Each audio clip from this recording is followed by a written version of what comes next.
시장을 향한 신선한 시각, 오늘 김동완의 시선이 머무는 곳은 자넷 옐런의 수수께끼입니다. 시청자 여러분, 투자자 여러분, 오늘 새벽에 끝난 뉴욕 시장은 또다시 사상 최고가를 경신했죠.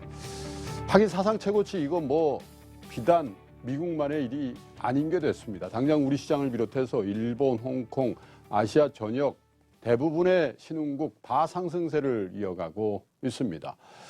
시장이 이렇게 꾸준히 오르다 보니까요, 자연스레 두 가지 얘기가 슬슬 나오죠. 버블에 대한 우려와 함께 연준을 비롯한 중앙은행의 금리 인상에 대한 얘기입니다. 최근에 자넷 옐런 의장도 내년에는 물가가 꽤 많이 오를 것이다 이렇게 얘기를 해서 금리 인상 이거 늦출 수 없다는 투로 얘기를 했죠. 아마도 12월 금리 인상은 거의 기정사실이 된 것 같고요. 만약에 자넷 옐런의 말대로 된다면 내년에 최소한 서너 차례 혹은 그 이상의 금리 인상이 있을 수도 있다, 이런 각오를 해야 할지도 모르겠습니다. 물론 내년 2월 임기인 자넷 옐런이 재임이 될지는 두고 봐야 되겠습니다만, 오는 19일 백악관에서 트럼프 대통령을 만나게 되어 있는 이 자넷 옐런은 아마 한 임기를 더 하고 싶을 겁니다. 완전 고용에 가까운 실업률을 달성하고도 꿈쩍도 하지 않는 물가, 그리고 시중금리를 보면서 아마 40년 넘게 배워온 이 경제학의 기본, 이거 뭔가 잘못된 거 아닌가 하는 생각을 하면서 그의 임기를 마감하고 은퇴하기는 싫지 않겠습니까? 그것도 어디로 튈지 모르는 이 위험한 트럼프에게 미국 경제를 맡겨두고 말입니다.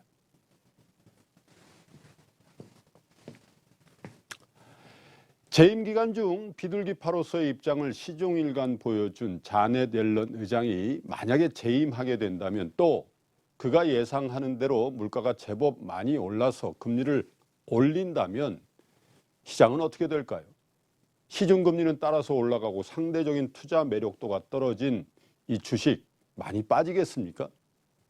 여러분 혹 그린스펀의 수수께끼라는 말 들어보셨습니까? 그가 연준 의장이던 2004년 6월부터 2006년 3월까지 기준금리를 무려 3.75%포인트 이렇게 올리는 조치를 취했는데요. 미국의 10년 만기 미 국채 수익률이 연 4.62%에서 연 4.85%로 겨우 0.23%포인트 오르는데 그쳤고, 그러니까 거의 안 올랐다는 얘기죠. 주시장과 부동산은 버블을 만들어 갔던 거 여러분 다 기억하실 겁니다. 우리 시장도 마찬가지였죠. 그 당시가 아마 우리 시장이 가장 좋았던 시기 아닌가 그런 생각도 드는데요. 당시 정작 금리를 줄기차게 올리던 그린스펀도 이유를 알 수 없어서 이 곤혹스럽다 이렇게 얘기를 해서 이를 두고 월가에서 그린스펀의 수수께끼라는 얘기를 했었죠. 그리고 그 이후에 중국 등 경상수지 흑자국들이 이 막대한 외환 보유액을 바탕으로 미국 국채를 사들였기 때문에 그렇게 됐다, 이런 사실이 밝혀지면서 이 수수께끼가 풀리긴 했습니다. 결국 마에스트로라고 불렸던 그린스펀도 그리고 자넷 옐런도 알 수 없는 게 금리와 주식 또 그 둘 간의 상관관계 같습니다. 그리고 버블의 시기도 그 둘도 맞추지 못했죠. 금리를 올리면 상대 투자 매력도라는 측면에서 주가가 빠질 것이라고 보는 것이 맞는지, 경기가 금리를 올려서 잡을 정도로 좋으니까 주식이 더 오를 것이라고 믿는 게 맞는지는 세월이 한참 지난 다음에야 알 수 있다는 얘기입니다. 비근한 예로요, IT 버블 때 퀄컴이라는 주식이 22,000%가 올랐고요, 야후가 18,000%, 아마존이 7,500%가 올랐음에도 이 새로운 시대가 열렸다고 광분했던 게 월가의 애널리스트들이고요. 그에 현혹돼서 이들 주식을 사서 무려 7조 달러라는 이 천문학적인 돈이 사라졌지만, 그것이 버블이었다는 걸 안지는 이들 주식이 90% 혹은 99% 이상 빠진 다음의 일이었습니다. 수많은 경제학자들이 금융버블의 징후를 알아내고 제대로 된 경고를 한번 해보려고 수세대에 걸쳐서 연구를 하고 도전해봤지만 버블과 버블 붕괴는 여러분들 다 아시는 것처럼 최근까지도 반복이 되고 있습니다. 그래서 저도 한번 생각해 봤습니다. 물론 버블이 한 가지 징후로만 설명되지는 않지만요. 그래도 유력한 버블의 징후가 뭐가 있을까를 말입니다. 그것은 역시 과도한 대출입니다.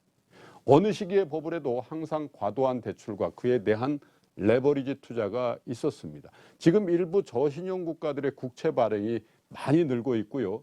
선진국을 중심으로 정크본드 시장이 다소 과열 기미를 보이고 있는 상황을 이 과도한 대출로 해석할 수도 있겠습니다. 다만 한 가지 개인 딴에서 대출을 받는 것이 열풍이고 또 그 대출로 레버리지를 일으켜서 위험 자산을 사는 것에 아무 거리낌이 없는지는 한 번쯤 생각해 보시기를 바랍니다. 우리는 여전히 대출을 받는데 두려움을 갖고 있고 이 대출을 못 갚았을 때 이 사회로부터 나고 자라는 낙인을 받는 것에 대해서 여전히 겁내하고 있지 않습니까? 그리고 또 하나 아이러니하게도 버블이라고 하기에는 주식을 통해 그 버블의 매혹적인 맛을 본 사람이 너무너무 적다는 게 이 버블에 대한 논란을 과연 더 해야 하는가라는 저 스스로의 자괴감이 들기도 합니다. 왠지 우리는 지금 후세가 자넷 옐런의 수수께끼라는 얘기를 할 만한 그런 시기를 시작하고 있다는 생각마저 들기도 합니다. 지금까지 김동완의 시선이었습니다. 저는 잠시 후에 다시 오겠습니다.